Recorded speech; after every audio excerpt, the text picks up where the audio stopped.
All right, clicking through it. So what are we going to talk about today? Here's today's agenda. We're going to be talking about why and how to use the Python SDK. We're going to, again, walk through and build the tool, which will take up the majority of the time. Then we're going to review that advanced use case, and then we're going to end with a little QA. So who am I? Nick Hayland. I'm an Alteryx Ace and Data Coach. Work at Tessellation, where we do some fun consulting with projects. We also have this awesome platform called Data Coach, where we enable and empower other users to use tools like Alteryx, Tableau, Power BI, and so on. If I'm not doing data work, I'm usually hanging out with my family, friends, wife, my dog there.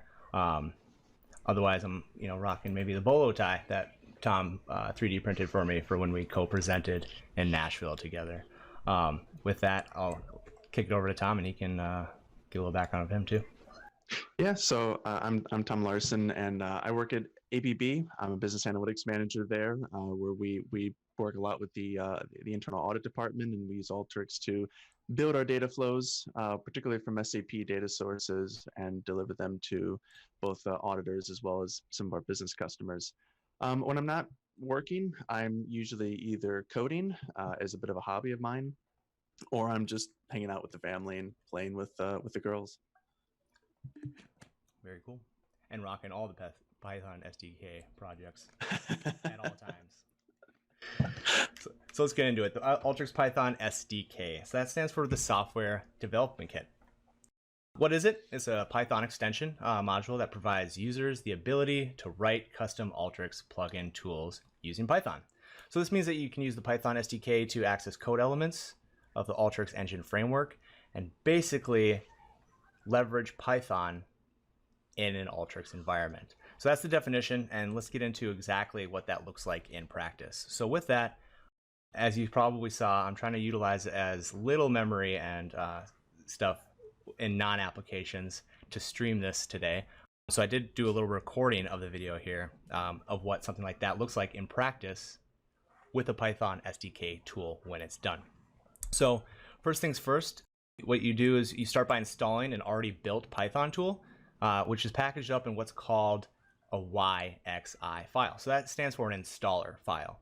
Just like everything in Alteryx, the file types are going to start with YX, which is the ending for Alteryx, and then the I stands for installer. So what does an installer do? Basically contains all the files and components that you need to properly install a tool. So it'll map to the correct location so that you can navigate to your canvas or the search bar and find that tool later, but also contain all the underlining stuff that you need. So that will be your configuration file, the underlining Python code, that sort of thing. So once you have that, it'll look something like this. This one I'm going to be using today is a YXI. It's a Python tool file that was built by Nate Mayo. So Tom and I actually met on the community in Alteryx during a Python tool contest, actually. One of the other folks that were in that one was Nate Mayo, and he made this thing called a Vader sentiment analysis tool. So basically what that does is it leverages NLP, natural language processing, Python script to assign scores of sentiment analysis, or of sentiment. So positive, neutral, and negative. Think of it that way.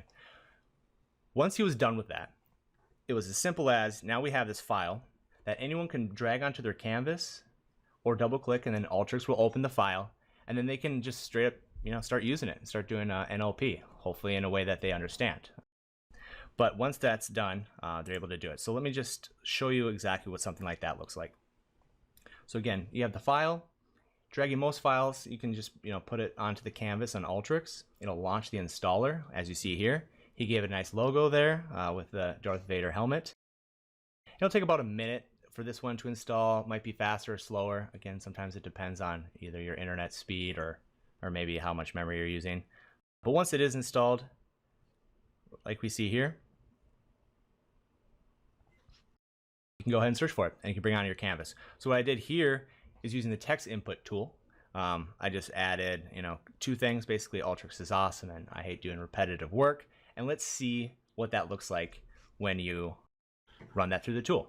So that text will go through Nate's Alteryx Python tool, and using that Python script, the Vader sentiment analysis, it will assign your positive, neutral, and negative scores to it. Give you a compound score of whatever it is. But basically it means if it was positive or negative.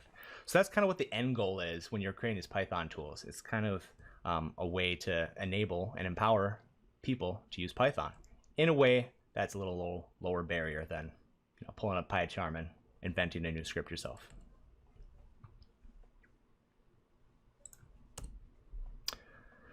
So what something like this look like? When someone like Nate or Tom or myself, someday I'll get even better at it. When someone actually spends the time to create a packaged up product for someone using Python, seems like a lot of work for someone who already knows Python. So what is the point of that? One kind of video or one talk that I consistently point to, and now year after year since it's 2 years old, is one that Nick Jewell gave in 2018, and it's actually an analogy, or actually it's a metaphor, of how to apply what's called the system of theft to an environment like analytics. So the process that we just saw is someone like what he calls a town planner actually using an end product. The data community actually leveraging a packaged up product that leverages advanced capabilities like Python. But how do we get there? He talks about pioneers, these data scientists, these programmers and coders. These are the people that are creating these like edge cases. They're prototyping a lot. They're basically building custom solutions, usually through programming. So an example output of this, again, is going to be that Vader sentiment analysis Python script, right? So these are going to be people that maybe fail fast, but they're building a lot of cool stuff. Maybe everything doesn't see, maybe it's not always used because maybe it doesn't make it to the next step. What is that next step? These are the settlers. So these settlers are what he describes as people that grab these really cool scripts and they apply methods to actually make it a product, make it a data product. So today when we go through building a custom tool, you're going to become a settler. So you're actually someone who maybe doesn't invent that Python script, but you know enough Python or enough code or something with the SDK that you're able to leverage the SDK, the software development kit, to package up these really cool products, these really cool packages in Python, to make them usable for that end, the end town planner is what, as he refers to it as. So that's kind of what the cycle is. So it's kind of the system of theft. Pioneers build something, sellers make it a product, town planners, actually make it a usable product. They're able to scale it, and then what happens? The pioneers steal that back, and they just continuously improve this. So I always like that analogy and try to bring that up. And when people ask, what's the point of that? So what's the best way to use the Python SDK? When I started, I leveraged a Glassdoor scraper Python script that I spent way too much time doing and using this Excel Python package to use. And again, that's how I met Tom. I kind of ran into a block when I didn't know how to actually put that into the Python SDK.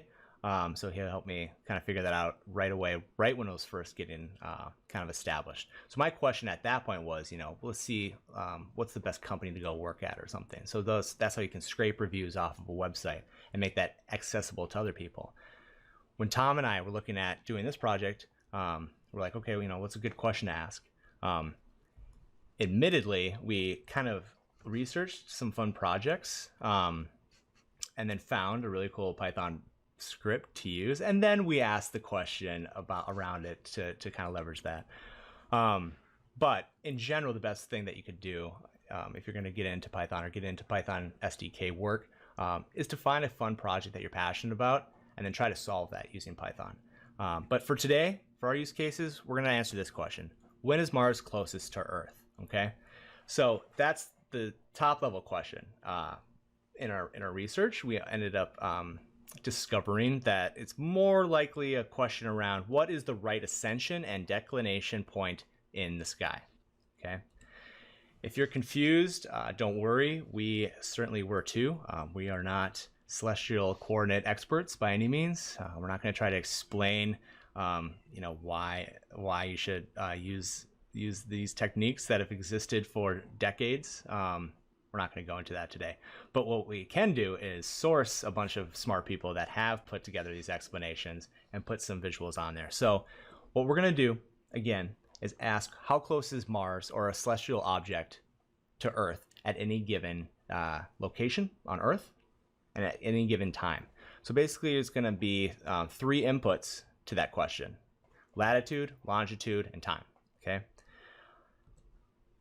What we're trying to calculate here and what our outputs are going to be, where we should look in the sky for the celestial object, is going to be your altitude and what's called the azimuth, which I learned what that meant 2 days ago. So that's a pretty fun thing that we learned on that one. And then there's also going to be output, which is going to be X, Y, and Z. If you think of that of coordinates, and then if you add that Z, it's going to be on a plane of what our output is, so we can determine how close we are to that.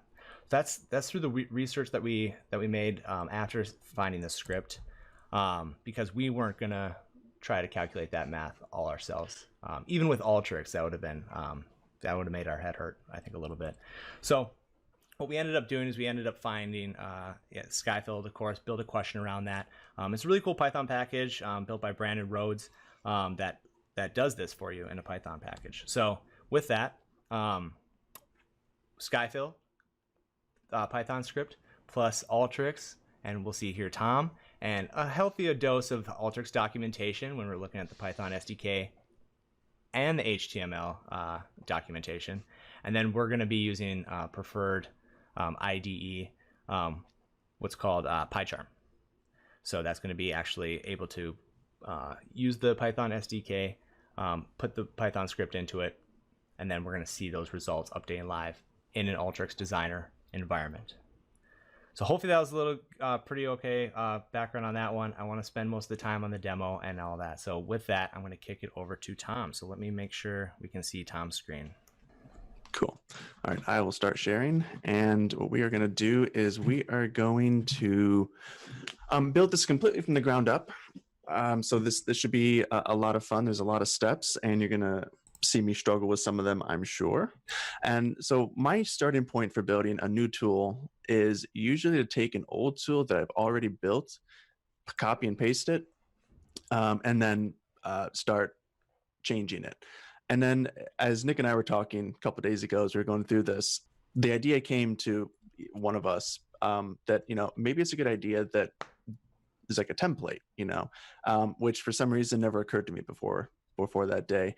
So I did go and build a template repository on GitHub, and that's going to be my starting point for the custom tool here.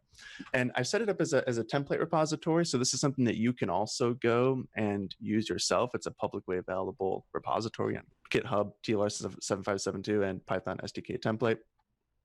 You can either click the use this template button, which creates a repository in your own account, or you can and then you can clone it to your computer from there, or you can just download it directly. And I'm just going to download it directly. And we're going to put it into our Windows machine. And okay, so I'm just going to unzip this for a moment here. And I'm going to, I'm going to copy these files over. And then as Tom walks through this, by the way, everyone, if you do have a question or you want Tom to repeat something, go ahead. I'm monitoring the chat, and you can just drop it in there, and we'll get back to you. Yeah, definitely. Thanks, Nick. Yeah, of course. And so I'm going to start developing my tool in the for all users location. So when you install a custom tool, you can install it per user, or you can install it for all users. I'm going to just start developing my tool in the all users location, which is under program data, Alteryx, and tools. And I'm just going to create a new folder here. We're going to call it Skyfield. And I'm going to paste those files in there that I've downloaded from my template repository. And I'm going to rename the files so that there's something a little more non-template-ish. Skyfield, and the config file needs to have config at the end of it. And if I remember right, it also has to start with the folder name. So my folder name is Skyfield. It has to say Skyfield config. Okay, so we are going to need to create a virtual environment here because we're going to be using a package that does not come with Alteryx's mini conda installation, and I don't want to install the package into Alteryx's mini conda installation. This is what the virtual environments are meant for. So we're going to go ahead and do that. So I'm going to open up a command prompt here, And this is where you'll get to see me fumble around just a little bit. So the Miniconda location is in your Alteryx installation folder under Miniconda 3 and in the scripts folder here. So what I'm going to do is I'm just going to change the directory that my command prompt is pointing to. I'm going to point it to that scripts folder. And what I'm going to do is I'm going to say Python M, not sure what the M flag means. Someone can look that up. Create a virtual environment. Where do I want to create it? I want to create it in my program data folder. So I'm going to just do that, copy that path. I'm sure there's a better way to keep track of paths and copy them and paste them around, but this is how I do it. So, and why do we copy it in our program data folder, by the way? So the program data folder here, because this lets the tool be accessible to any user, not just you, and I just like that better. Makes sense. Makes sense. So we're going to sit here for just a second. You can see that some folders are being created. The virtual environment is getting created for us, which is fantastic. And depending on what's going on my computer, it might take just a minute to finish. So while that's loading, Tom, how many Python SDK tools have you made? Just a few. Yeah, and I've made quite a few for work, some that don't see, the public light of day. And I've made a few for myself. And then, of course, we have the Alteryx GitHub repository as well. This is taking a really long time. Usually it doesn't take this long to create a virtual environment, so I'm a little surprised. Could also be my computer has 8 gigabytes of RAM and I'm running Mac and Windows at the same time. There you go. Which doesn't always give you the greatest amount of performance, so we might just have to be patient as my... Okay, there we go. So it's done. So the next step now is going to be to install that package. And so I'm going to change the directory again to my new virtual environment directory now. And then from here, I'll install the package. And it's called Skyfield. So we're going to say pip install Skyfield. And it's going to install Skyfield into the virtual environment that we just created for the tool. And so we'll let that go. That's going to take a couple seconds, again, depending on my computer.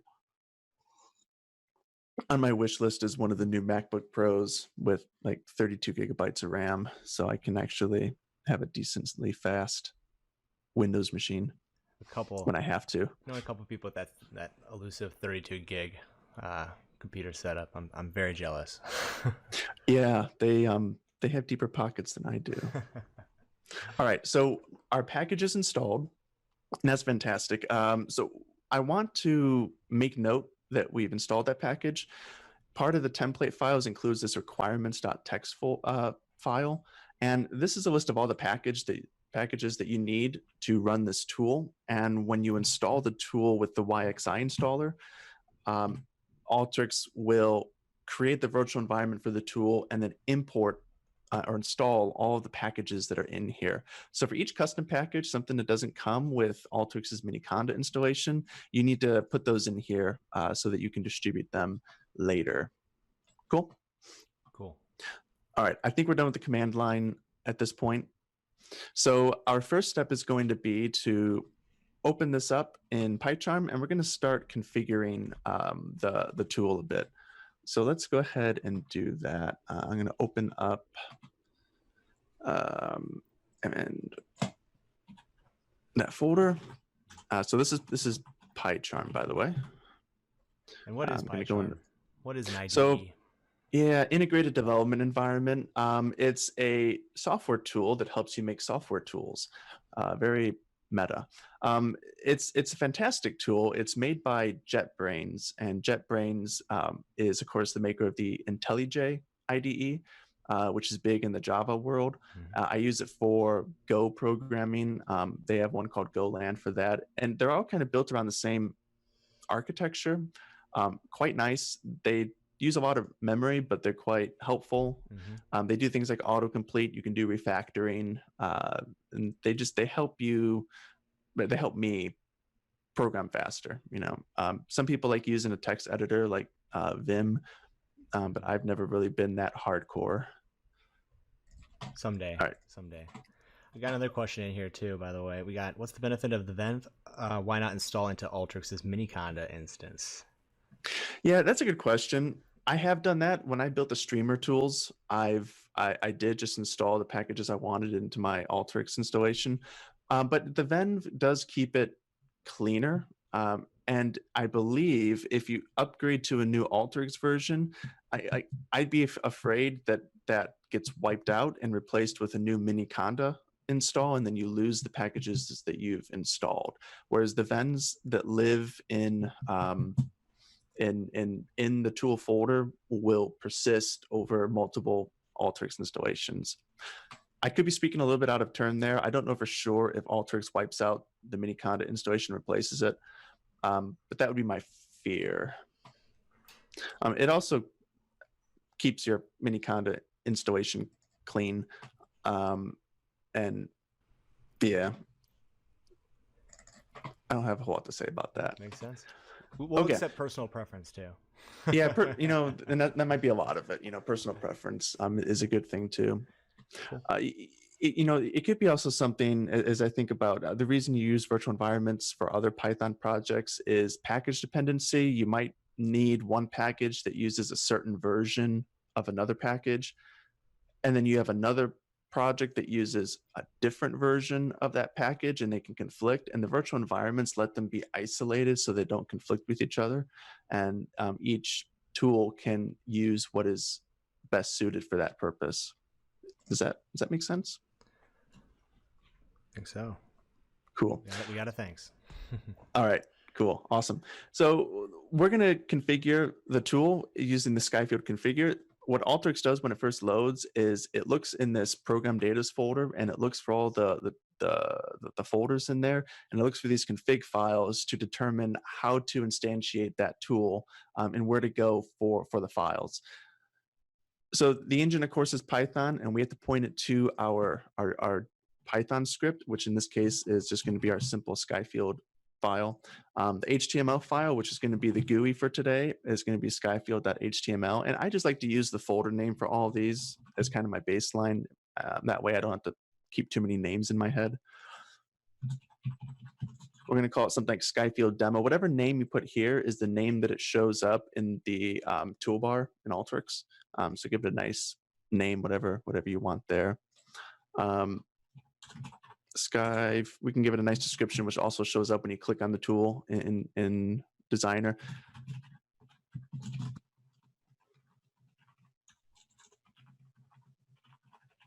All right. We're going to keep it in the laboratory category because this is very much a laboratory item, just an experiment that we're going to run. So we are configured now. We've configured it with a single input that's named input and a single output that's named output. If your tool needs more, you can just simply copy and paste, and then you have multiple inputs and just give them different names because you need to have different names. Same thing with the outputs, or if you don't need any outputs or any inputs, maybe it's an input tool, you can just delete out the connection there, and then it becomes an input tool. The next step is let's think about how the user is going to interact with this. So as Nick mentioned in the intro, we need 3 different inputs for what we're trying to do. We need a longitude, we need a latitude, and we need a date time field. And what we will be getting out of this tool is our data that we send into it with additional fields added to it. So the additional fields that we're adding is we're going to add the azimuth, we're going to add the altitude, we're going to add XYZ fields and a distance field. So the azimuth and altitude fields we'll use to identify where in the sky you have to look to find the celestial object on that day and that time. The distance field tells us how far away that particular object is. And then XYZ gives you sort of in 3D space, the XYZ of that object in relation to Earth, which would be at 0, 0, XYZ, 0, 0, 0. So we need to define a interface that can allow us to pick three different inputs here. So to start with, let's just give it a nice little title here. I'm again going to update with sky field. My little configuration panel, I like to put the something there as well, so the user kind of has a visual what they're doing here. And so we're gonna have three inputs here. So we're gonna have the longitude field, and what this is going to be is we're going to use a drop down, and it's going to be a drop down of all the fields that are coming into the tool that are numeric fields, and we're basically going to be using kind of this right here, actually. So I'm not going to get a whole lot into the details of the HTML SDK. I usually end up doing a lot of copy and pasting from other tools that I've figured out. It starts with kind of a widget and then a data item in its most basic use case, which is great for prototyping these interfaces. So we have a drop down. We're going to name it longitude field, and we will hopefully spell it right. Longitude. The data type will be a field selector, and then the field type will be numeric. So it's only going to give us the numeric fields, and it's going to be the same thing for both of these. Longitude and latitude will look very similar. Drop down, we're going to give it a nice name, latitude field, and numeric. That doesn't have to change. And then the last drop down is going to be our date time field. And we will give it, let's call it, I don't know, time field. Sounds good to me. And it's going to only give us the date field types, which include date time. So these field types are a bit more abstract than the nitty gritty field types that you see in like the formula tool. Numeric would include all the integers, the floats, the doubles, fixed decimal. Date includes date, date time. String includes string, v-string, vw-string, v-string. So they're a little bit higher level aggregation. Cool. So at this point, if I save this, we can go over to Alteryx, and we can should have a working tool at this point. I mean, we should be able to see it in Designer, and we should be able to drag it onto the canvas. I'm going to open up a new instance of Alteryx so that I don't mess up what I've already pre-opened for later. And the great thing about using the Alteryx and HTML SDKs is once you get that configuration right and it shows up in Alteryx, you can change the GUI, you can change the Python code without having to reopen Alteryx, which makes the development process, the feedback loop, quite a bit quicker. All right, give me a minute to resize my Alteryx window here. Okay, so what we're going to have is just an input tool, and I have some sample data right here. And if we take a quick look at the sample data, it has our longitude, it has our latitude.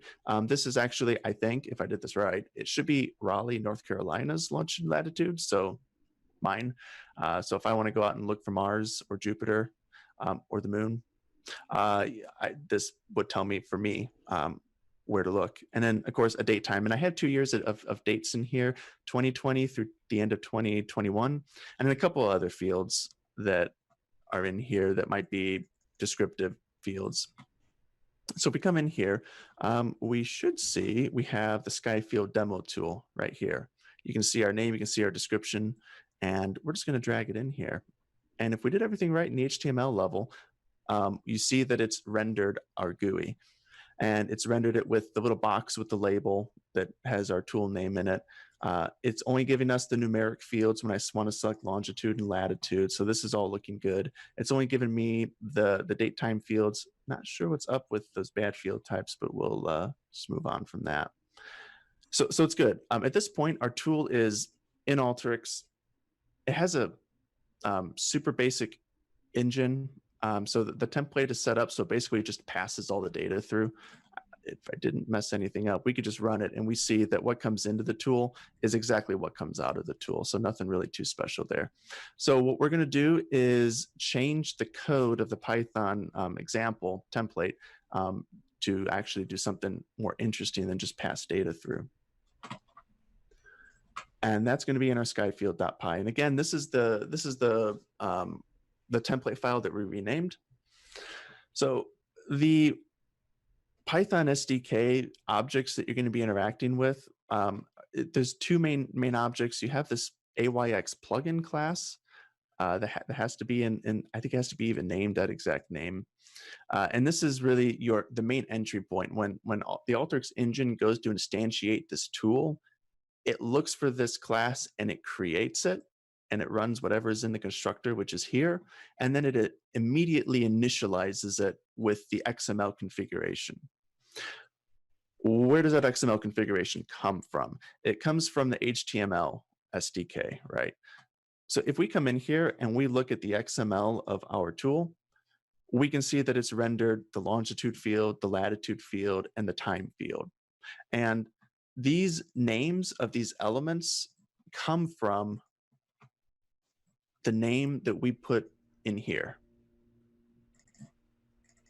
Cool? Makes sense. Cool. So what we're going to do is, so I never write these from scratch. Up until 2 days ago, I just copy and pasted other Python files from other tools and changed it to do what I want. So don't think that you have to know how to write these classes from scratch. So I'm going to go into the constructor. The only thing I really change in the constructor here is going to be to put some sort of label, which I can use for the source column in my fields. And what I mean by that is when you go into the metadata and it says source, I like to put a label here that populates this field, so that I know where the field calculation came from, which of my custom tools it came from. Some custom properties. So what I'm going to do here is I'm just going to use this AYX plugin to store the name of the 3 fields that we are going to be creating. So I'm going to create a longitude field, which is going to be a string, and we're going to instantiate it to nothing right now. I'm going to do that for the latitude field. And I'm going to do it for the date or time field, I believe is what I actually called it. And that's it. And then I also need one more thing here, something I should probably add to the template.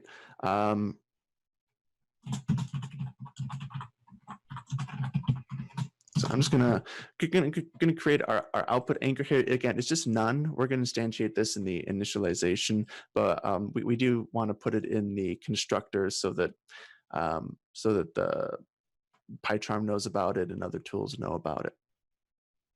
Good so far? Any questions yet, Nick, from you or the audience? I think you must be explaining it perfectly. There are no questions as of right now. It's a very optimistic way to interpret that. No, I think it's good. Yeah. Cool.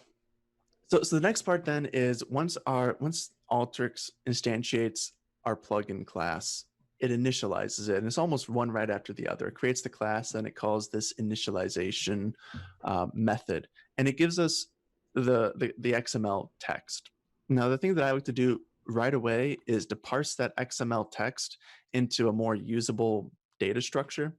Something that's not just text, and that's where this XML etree thing comes in. You see this in a lot of the sample docs, and I really just do the same thing that the sample docs will do.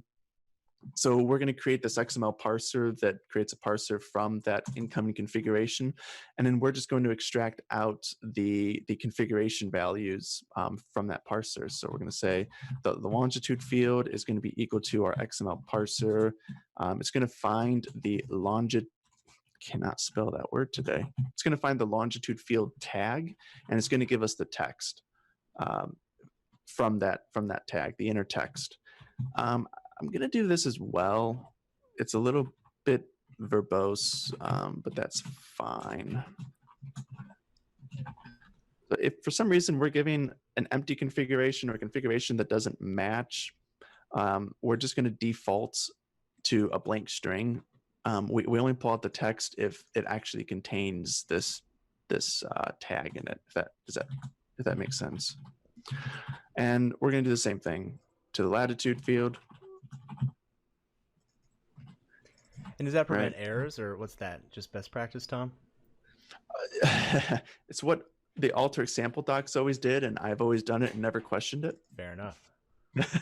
I think it does prevent errors, though. I think if you try to go and find it and it doesn't find it, and you try to call text on it, it's going to call text on a none object, which then I think is going to throw kind of a nasty error.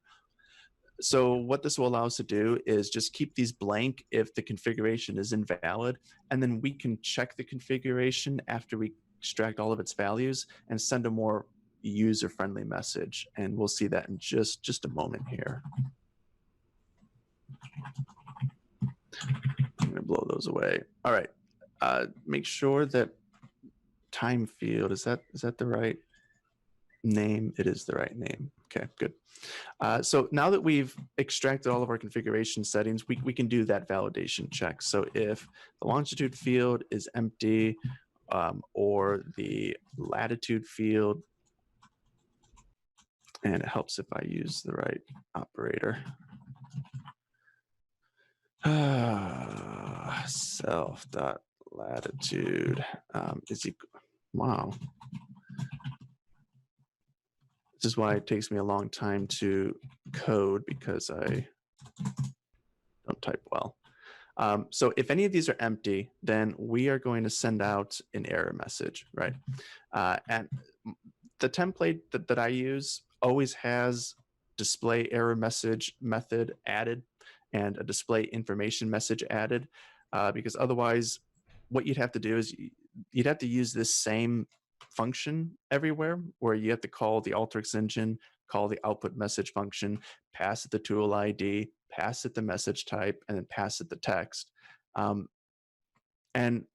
it's a lot to do. So to make it simpler, I just create these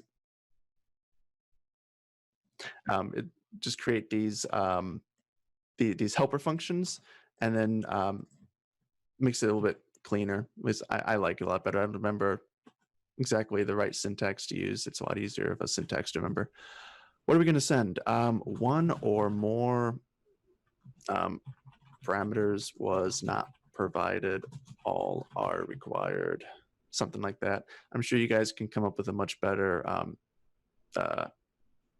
error message than that, but good enough for today. Just put your colleague's email in there to contact if you have questions on the error. I like that. Yeah. Contact Nick Haland. Whoa, I didn't mean that. Awesome. All right. Oh, So at this point, we're really kind of done with this AYX plugin class. This plugin class is really to set up the tool. And unless it's an input tool, it doesn't really have a whole lot of logic in it. At least I don't tend to put a lot of logic in it. It's really just this parsing out the configuration, getting itself set up, and telling Alteryx, the engine, that it's ready to go. If it is an input tool, you'd put all of your logic in this push all records. But since this is not an input tool, we're just going to keep it blank. We're going to return false, tell the Alteryx engine this is not an input tool. Don't call this method. It's not valid for us. At this point, one last piece in the initialization, which I glossed over because it's part of the template, is to initialize or to obtain that output anchor, right? So we're saying that this output anchor is going to be equal to an output that is called output. And if you go back to your config file, that is what I've called it. So this name here has to match to this name here.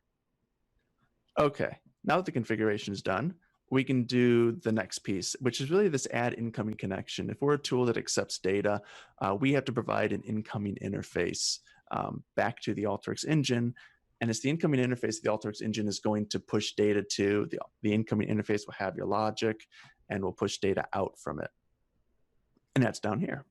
So we have our incoming interface. And again, it's kind of the same idea. We have the creation of the interface, the configuration of the incoming interface, and then all of your logic, and then a couple of other small things that I almost never change.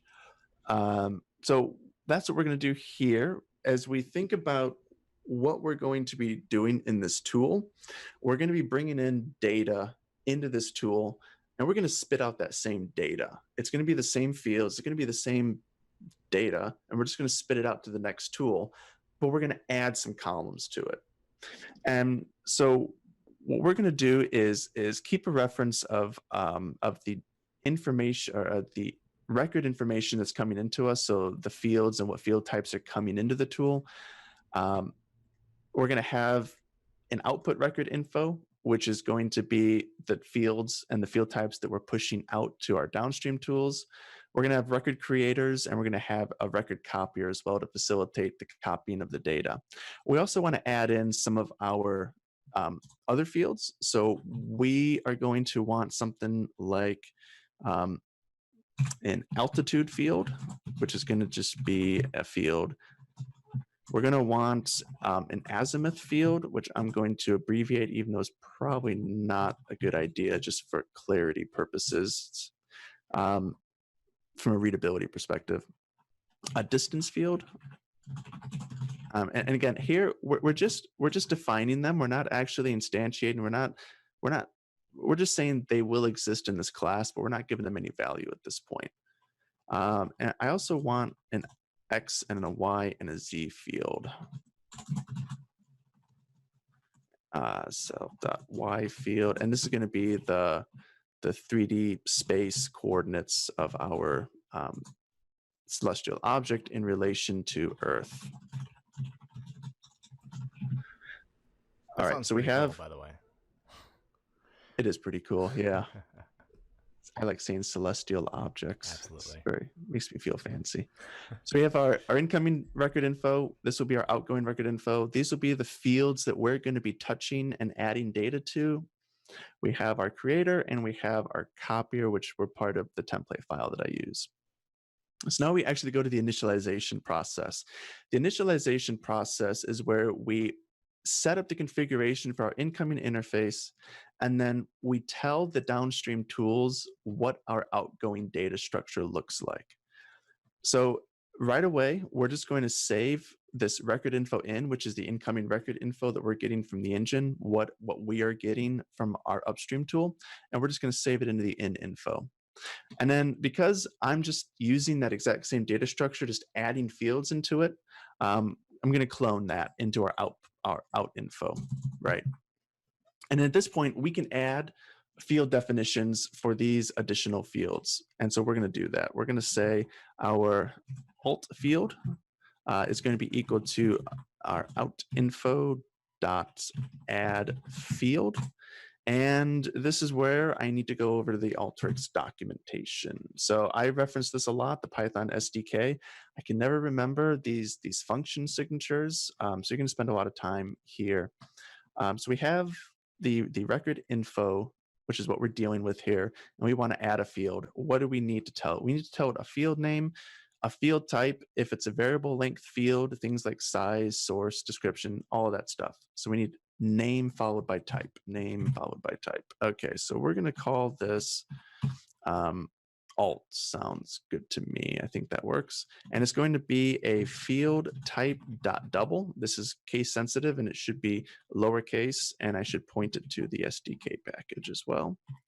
Doubles are always 8 bytes, so we don't have to specify a length, but I do like to specify that source that you see here, which is just a descriptor, metadata, that tells you where this field originated from. And that's where we're going to use that label that we created way back up in the AYX plugin, the Skyfield demo with the tool ID. So I'm going to do that here, self.parent.label. Label. All right, and we're going to do this for all of our fields. They're going to be all double fields. There we go, sdk.fieldtype.double, and it's going to be the same source. Oof, not hitting the keys right. All right, this is why I copy paste a lot. We have the distance field, which is going to be the same thing, a different name. We're going to do the X field, the Y field, and we're going to give them like terrible names. X, Y, and Z are probably not the greatest names you could name a field. think of the poor people who have to use the output and try to think of what they would need for them to understand what the data is that they've gotten out of this. So put a little more thought into it than I just did. All right, so we've added our fields. We're going to create our record creator here. And the record creator is the object that actually creates those blobs of data that get passed around to all the tools. And it's very simple. It's just once you're done configuring your output info record, you call that info record. There's a function on it called construct record creator, and that creates a creator. And then because we are going to be using the same data, we're just pushing it with additional fields added, we're going to use a field copier. And the way the field copier works here is you create it by specifying the two record infos, the destination record info and the source record info. And then you need to tell it what fields from the source record info map to what fields in the output record info. Now, because we're adding the fields to the end, field 1 in the source info record is going to map to field 1 in the output record info. And so it makes this mapping really quite easy if you just append fields to the end of your data. And that's what we're doing here. Again, this is part of the template because this is annoying to have to create every single time I create a tool.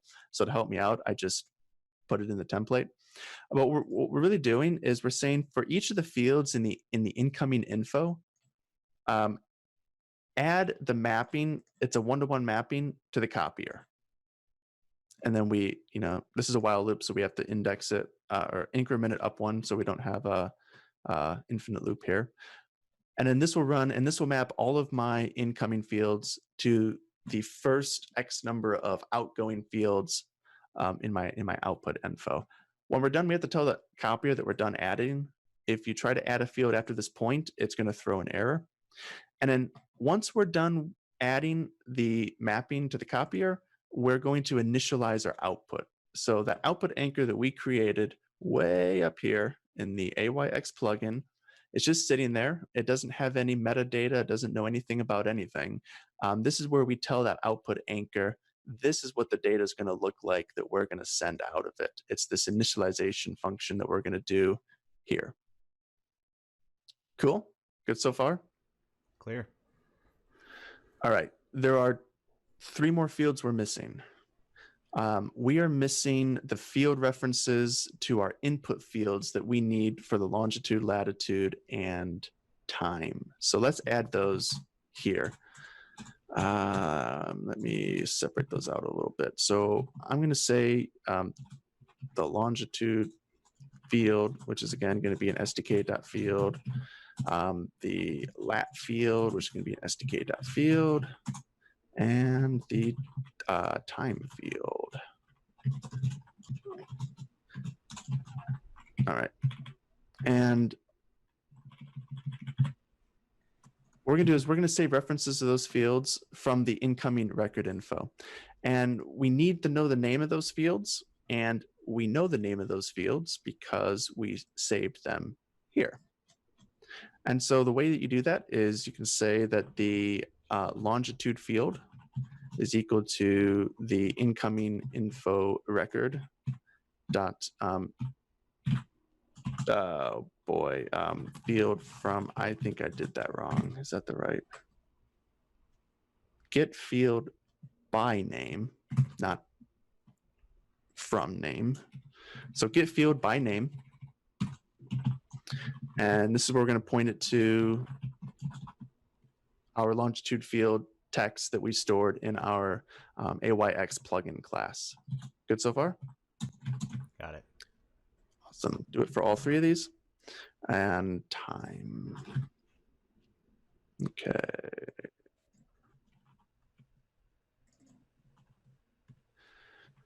All right.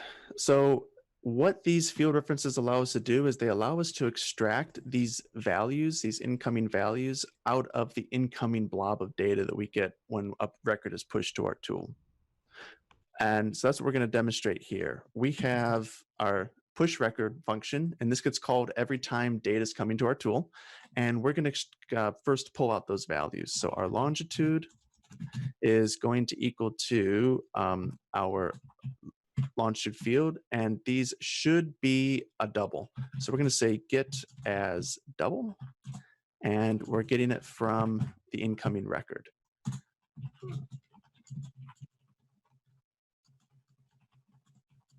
And we're going to do it for all of these.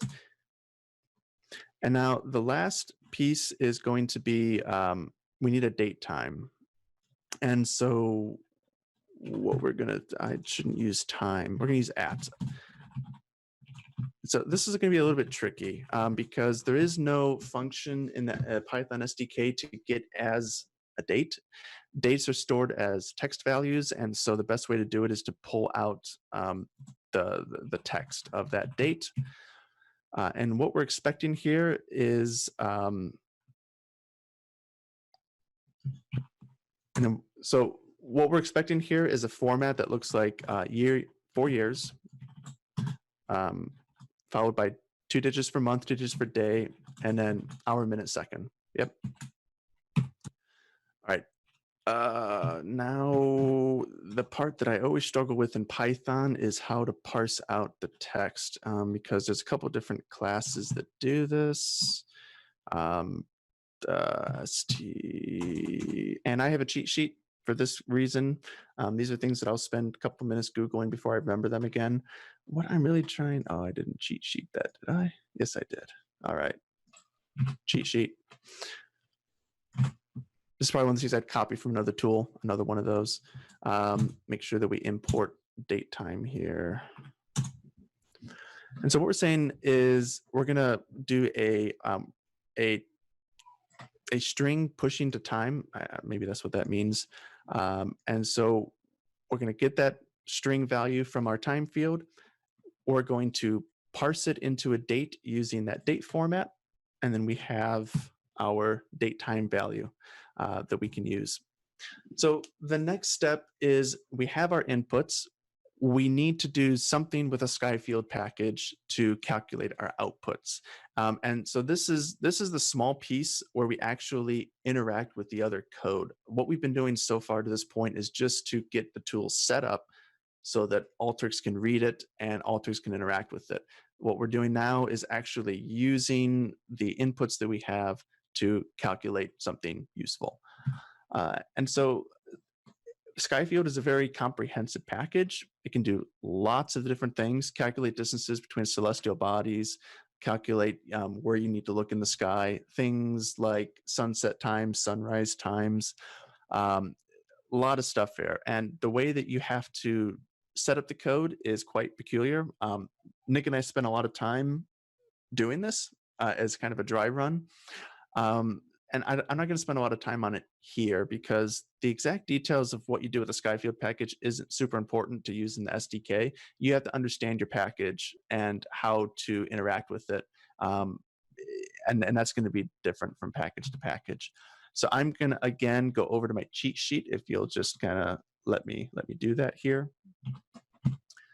And this is the code that will pull out the information. And I'm missing this. Yes. All right. All right. So there's a couple of objects we need to import from the Skyfield package before this will work. So we have to load up a timescale. I really don't know what this is. It's something unique to the Skyfield package. Skyfield has its own date format, and so we need to instantiate that date format from our date, which is just a standard Python date, and that's what we're doing here. We're creating a Skyfield date. And then, do we want Jupiter or Mars? Do you care? Let's do Jupiter. Jupiter's awesome. Okay, so we're going to do that. We are going to say, yes, I need to change that. We're going to load a planets file here. That did not work. The difference in copy and paste shortcut keys between Windows and Mac is always something that drives me crazy. All right, so we have to load a planets file. This is probably not the best place to load this planets file. I should be doing this in the initialization. Otherwise, for every record, it's going to have to load that file over and over. And yeah, that's actually bothering me. Let's just do that.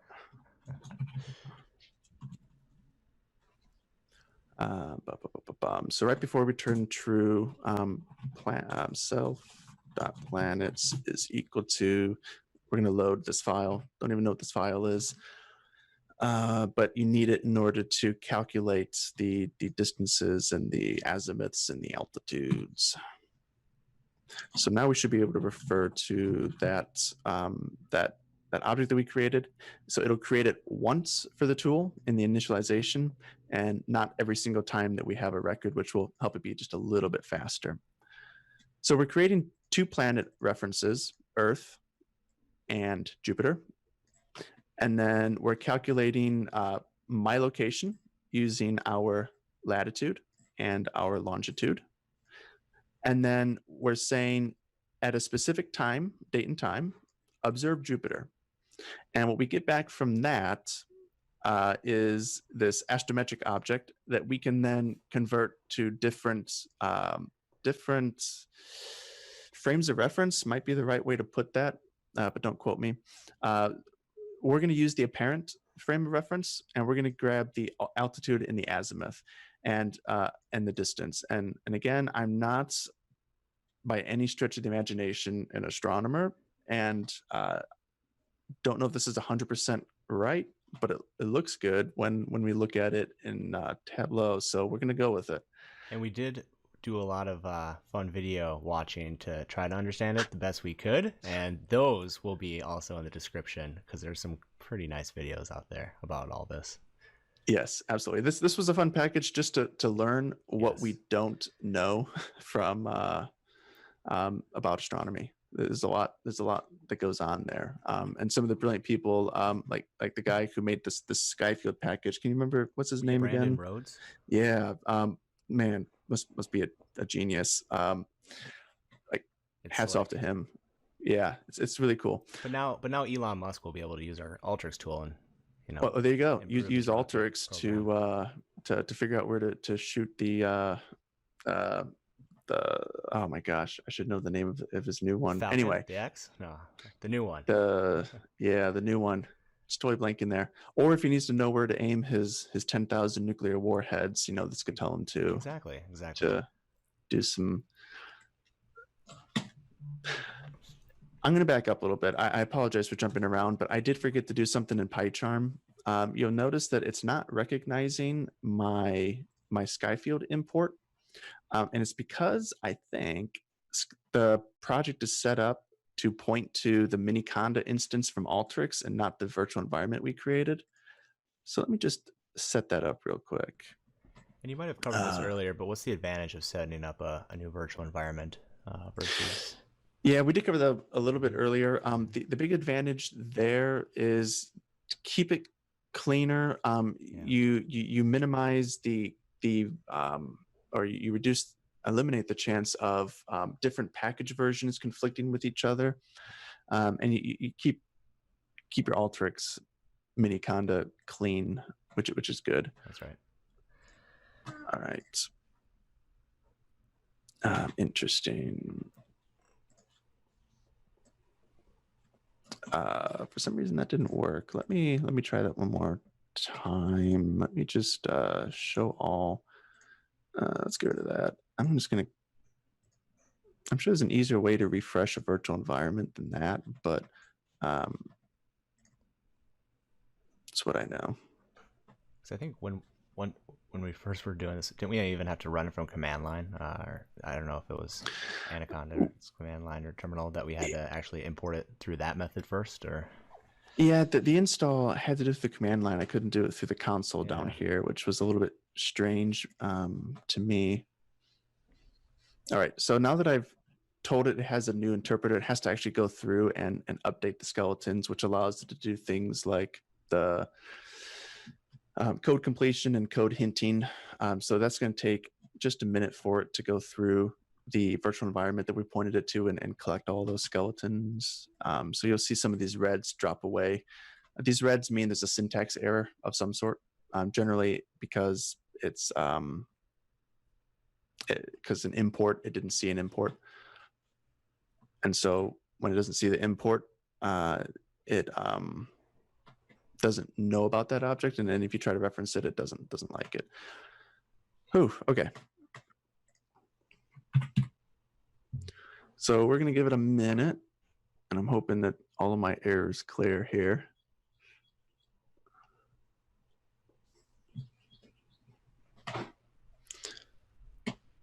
I'm sure with a 32 gigabyte Mac, we would have been done by now, but you know, it's fine. So I will continue with the assumption that this is going to work. Just let it kind of do its thing in the background. So we've calculated our output values. These are actually the values that we pretty much want to output into the Alteryx workflow. And now we need to actually put them into the data, into the record object, and generate that record object and push it down to our downstream tools. So this is where we are going to say, using our alt field to start with, and we're going to say set from double. Now, when you do these set functions, you need to tell it what creator to use, and so we've already created a reference to that creator object, and then you need to give it a value here. And so the values that we're going to use, these altitude and azimuths are a little bit special. So one more time, back to my cheat sheet, if I may.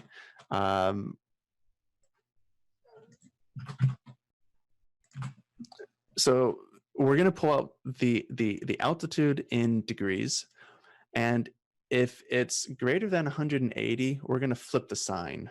Now, if I did this right, and if my assumption is right here, the anything above 180 is actually below the horizon, and so it needs to be a negative value. And what this does is it gets it signed correctly, so that the things that are above the horizon have a positive value. The things that are below the horizon have a negative value. All right. And then we're going to do the AZ field, and we're going to do the set from double as well. Same old creator reference. And we're going to say AZ. I think that was degrees. Let me go back to my other cheat sheet. This one here gives you the degrees from 0 to 360, like a circle. And what I really want to do is to have north in the middle. So I'm just shifting everything over 180 degrees so that west is negative 90, east is 90, and south is plus minus 180.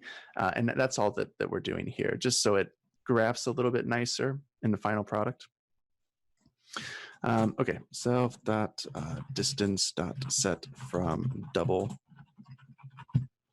And this is going to be distance dot and AU. The Skyfield package has a bunch of objects behind it, and so you have to know which member on those objects actually gives you the measurement. In this case, we're going to do it in astronomical units, which is the distance, the average or mean distance from the sun to the Earth is 1 astronomical unit. All right, self.xfield dot set from double. And we're just gonna, I believe that's already a double the way that we pull it out here. And if not, we'll get some errors.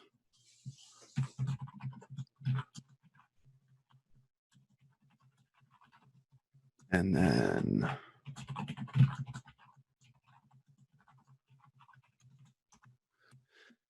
okay, the last step is going to be to act, doing this wrong. Your reset should always be first. Then you start setting field values, and then you can do your copier. I think the copier can be done first or last. It doesn't really matter, I don't think. If it does, we'll find out. And then once the copier is done, you can use the creator to finalize your blob, and then you push that blob out of our output, which we defined back in the AYX plugin. So if we've done this right, we should have a working tool that uses Sky field to calculate the XYZ distances and the altitude and azimuths of our location and time. And I seem to have messed up my interpreter here, of course, live. We're going to ignore that for now and see if Alteryx Designer can handle this. If not, you'll see me play around a little bit trying to fix an interpreter issue. Hey, that could be fun too. Yeah. All right. So what happened here? So it's not finding Skyfield, which means it's not finding the virtual environment. Why is it not finding the virtual environment? And so it's about an hour after I live streamed with Nick about the Python SDK, and I found out why I was not able to fix my error. The basic issue is that I had created an Alteryx Python tool called Skyfield, and I was trying to import the Skyfield package. So same names, can't have the same names. The names collided. My name won. And then when I tried to import the API and the tupus_lib from Skyfield, it's looking in my directory for those files, not in the Skyfield package directory for those files. So I renamed the folder, recreated the virtual environment, reinstalled Skyfield. Everything's back up and running. And now if we go to Alteryx and we run it, you'll see that it's not giving us any errors. We'll let it finish up, and you should see that the output that we're going to see here is the same as the output I showed in the live stream, which has the additional fields added at the very end. And if we take a look, there they are. We have the alt field, the azimuth field, the distance field, the XYZ fields, our before, our after. All's right with the world, and I'm not losing my mind. All double fields. And then what you can do is something like this. If you wanted to kind of visualize it, I threw it into a quick Tableau dashboard. That's what it's called. Where we're using the XY coordinates here to identify, where in this case Jupiter, where Jupiter is in relation to the Earth, its distance from the Earth over the 2-year period. If you click in on it, it'll give you this little snapshot here showing you where it is in the sky. So if you wanted to go find it, we'd have to look, at least if you're in Raleigh, you got to look a little bit east and a little bit up from the horizon, and you should find it there. So kind of a quick visual what the data output gives you in terms of charting it out, and what you can do with it. And so sorry about that. I'm really surprised that I've had this issue. So yeah, don't worry about it. Let's look at the I'll post and I think the way you explained it, right? I mean, I think you explained it even yesterday really well to me as the kind of the 3 parts of truly what it takes to build it. And you did build it. It's just the virtual environment can't execute it as of right now, right? It can't, and it's like the one thing that I am not good at debugging, these virtual environment issues. It just drives me up a wall. So I'll figure out what happened, and I'll post a synopsis there. Cool. So what you can do going from there, in the few minutes that we have left, because I know we're way over. Wow. It'll be perfect timing after edit. Don't worry. Thanks. So I wanted to see if we could do streaming data sources in Alteryx, and what that means is instead of an input tool that pulls data from a database or pulls data from a website or pulls data from some other data source, is to have a data source push data to us. And so it's not, the data source isn't responding to us, we are responding to the data source and then managing the data as it comes in, and was able to get a working concept. So as a bit of a basic, the most basic input tools that we have here are these interval tools, and they just emit records every certain number of seconds here. And you can kind of see, I don't have the messages coming in, but this one up here emits every, I think, 5 seconds. This one is emitting every 10 seconds. I set the controller up so it goes for 30 seconds and then it stops.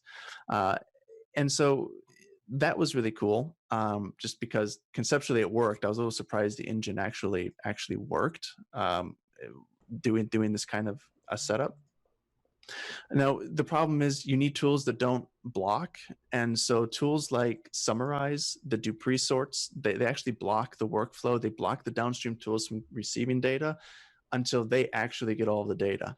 And so Summarize, Join, all tools that pre-sort do that. And so I wanted to create some additional tools that you see in other push-oriented data streams. I see it a lot with some of the GUI programming that I do. To do some of these operations, like you can have a zip, which is almost like a join, where as a record comes in from the left side, it stays there until a record comes in from the right side, and then they both come out together. You have combined latest, where a record comes in from the outside and it shoots it out. A record comes in from the left side and it shoots those two values out. You have, I thought there was one more here. Sample, where you have maybe a bunch of records coming through. Maybe you have like 100 records a second coming through, but you just want to see maybe every second what's happening. So you can set up your right side to have this single second emitter, and what it will do is every time a record comes in on the right side, it will take the most recent left side record it found and it will shoot it out downstream. So, instead of a join, you have these kind of operations. Instead of a summarize, you have things like scan and reduce, where you can do running calcs on the data. And instead of a cross tab or a transpose, you have a buffer where you can take the number of records coming in. Every 4 records, it bundles it out into 4 sets of columns, one for each record, just like a transpose would do, or a cross tab would do. I'm sorry. And so the next step, obviously, from there was to actually hook it up to a real data source. And this is something that I demoed in the video, where we hook it up to Twitter and we get all the tweets for a specific keyword. So it takes about a second or two for the Twitter client to spin up here. And then it just goes and goes and goes. Good old Twitter. And if we want to dig in just real quick into kind of the code behind the scenes, because I just want to quickly mention how that was actually done. All these tools are very, very simple tools, simpler than this, I would generally say. And so if we go into for example the Twitter tool, and we look at it, you will recognize very, very similar structure here. We have the AYX plugin. We're importing some Twitter packages, which is all good, and then we're doing our configuration process where we're extracting out the consumer keys and the tokens and the secrets. And then when we come down here to the incoming interface, the secret here is really in this push record process. So we can't just have a bunch of these streaming inputs by themselves, because they block. All input tools block. So these streaming inputs cannot be an input tool. And that's what this control is for. What you're able to do is use the single control, which is your input, your single input for the workflow. You can hook it up to as many inputs as you want. And all the control does is it outputs a start event and an end event, 2 records. Start when it starts and when it ends, obviously. And what these tools do in the push record area is they listen for that event and they say, if it's a start event, then spin up the client. And the Twitter client is an asynchronous client. You can see here, this filter is actually what does it. And it says, is async equals true. So it actually runs in the background after this push record process exits. And it just runs back there and it collects tweets and it pushes them out. It sends the tweet data through this push tweet callback. Then when we get an end event, we go and we tell the stream to disconnect and stop doing its asynchronous loop, and it's done. And all of the input tools for streams look like this, where they start up an asynchronous thread or an asynchronous process when the start event comes in, and then they kill that process when it's done and then close out the connection. So very simple. It's just each client, each input client has a different way of doing it. So you just kind of have to know what's going on there. But conceptually speaking, they're very, very simple structurally. And it works pretty well. So that, I think, Nick, I'll just stop there because we are now way over time. And not too bad, not too bad. One question with that one is, have you, or is it a good idea to build in some kind of stop parameters on that one? So you could say stream from, noon to 1, because that's where my peak tweets are coming in or something. You definitely could. And so all I did was set up a very basic controller that runs for a certain number of seconds, right? It is possible to set up different controllers with different parameters. Maybe we could create a controller that you run the workflow, but the controller doesn't actually send out the start until a certain time of day, right, and it sends out the end at a certain time of day. Or maybe the controller itself listens for a stream from RabbitMQ or Azure Event Hubs, and then it will start itself when it receives a message from RabbitMQ or Azure Event Hubs, and you can just make it streams all the way down. So there are lots of options. This obviously just purely experimental, just for fun, because that's what I do. So it's a very simple controller I have set up. There are other things where maybe you can also send different types of events, where one of the risks you have with this setup is you could lose data if your workflow crashes. So maybe you want some way to buffer that. And I was talking with some of the Alteryx guys, and that's where we were talking about it, where they were asking about it, where maybe you send an event that says persist, and then all of your tools persist what they have right now to the disk, so that you don't lose data. And so there's lots of different ways that we can tweak this and make this even better. Very cool. Very cool. Thanks for showing it off, Tom. Appreciate it. Yeah, no worries. And if someone was interested, I think some of this stuff is out on your GitHub that we'll link to also in the description. It's all in GitHub. And once I figure out this Skyfield tool, that will be on GitHub too. So it's going to be under Alteryx streams. All the code, all the tool configurations, they're all here. It's not super easy to install. I do give a little bit of a README run through on how to install it, but it's not as straightforward as a YXI. Just heads up. Cool. Good call out. Well, thanks. That was awesome. Way to go. Let me switch back over now to. Let's go to main display here. There's a lot of things you could do with that data set, which is pretty fun. But one of the things too, you can, as he did, put it into Tableau. And I think just the last thing that we did here, which I thought would be kind of fun, is just give a little bit of an animation too. So there we go. So the only thing I did here was just add a little pages shelf to Tom's already cool dashboard there. And so there's Jupiter swinging around across 2 years. Which I think you could probably imagine in your head, but with Tableau you can do that. So I think with that, I think we can wrap it up. I think I'm trying to think of back to our itinerary. We had a Q&A and stuff like that, but I think we had a couple questions come into the chat that we addressed. I'm not sure if there was any more that we missed, but if there was any, feel free to put it in the chat. I'm checking it now.